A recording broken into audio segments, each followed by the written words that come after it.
One Nation MLC Sarah Game. Good morning to you, Sarah Game. Good morning, Rory. Sarah Game, can I start with Whyalla first, if I can? I know you've been in the Parliament now for nearly 3 years, but can you remember a morning like yesterday?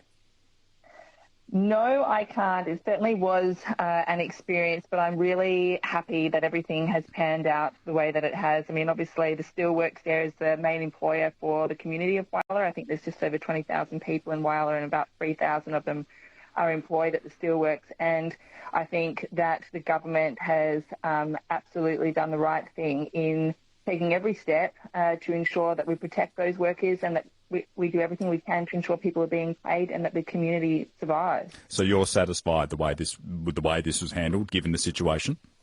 I am. I absolutely support the government and what they've done in this situation, and I gave them my support quickly, and I believe everyone's acted in a cohesive manner as they should on this matter, actually. And just to someone who's texted in, so when do we get an interview with Sanjeev Gupta? I'm happy to have Sanjeev Gupta on the ABC Mornings program at any stage here on the 891 dial. That is a standing invite that we've put in with the GFG Alliance across multiple programs here on this particular network. He is welcome to join us and take our questions at any point in time. Back to you, though, Sarah Game. You're my guest right now at 23 minutes past 10. One of the reasons I did want to get you onto the program today was to ask you about a question you put forward on Tuesday with regards to the Ombudsman. Now, what have you found when it comes to complaints and how they've been handled, Sarah Game? Exactly. So look, Rory, the fact of the matter is that public confidence in government and government departments and agencies is low. I mean, that's what I hear from our constituents, and the Ombudsman plays a really important role in ensuring that when these decisions are made by these various government agencies or public administrators, that there's somewhere for people to go if they're not satisfied with how that complaint has been handled. And when I was looking through the Ombudsman 2023-24 report, what I found really startling was that the number of complaints being investigated has dropped from, I think, well, now we used to have in 2020 17.535% of complaints not being investigated, but jumped forward to 2024 and we now have a situation where 88.48% of complaints are not being investigated. And I simply want to know why. I mean, there's sections of the South Australian Ombudsman Act where the Ombudsman or the office can decide, look, that complaint is trivial, vexatious and frivolous and we're not going to investigate it. Okay, fair enough. But why have we got a situation where previously only just over 17% of complaints were determined unworthy of investigation, and now we have a situation where almost 90% of complaints are not being investigated in a matter of a few years? It's interesting, and obviously you put this to the Attorney General, Kyan Ma, who took the question and responded to say that the Ombudsman is an independent statutory officer who carries out her functions without fear or favour or influence of the government. So any suggestion that there is some systematic desire by government to try and hide things by the way the Ombudsman conducts herself is not something that could happen given the independent nature of the Ombudsman. In relation to dissatisfaction with decisions taken by the Ombudsman, there are significant rights of appeal through the SACAT for people who are disaffected with certain elements. I'm not aware of any instance where there has been an attempt to try and hide wrongdoings of government by confidentiality provisions in relation to complaints made to the Ombudsman. I have no reason not to have confidence that the Ombudsman conducts her work and that of her office conducts her work in the most professional way. But, Sarah Game, we also know that in this time period there's been significant changes to the legislation with regards to how the state's integrity bodies work, don't we?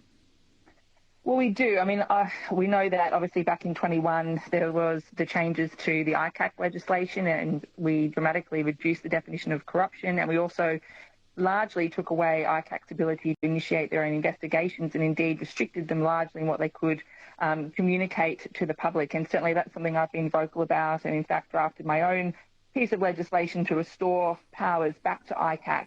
And this is all along the same theme of the fact that, frankly, the public need the confidence in the government and government agencies, in politicians, in public administrators, that if there's a complaint made, there's somewhere else to go if you're not satisfied with the decision made.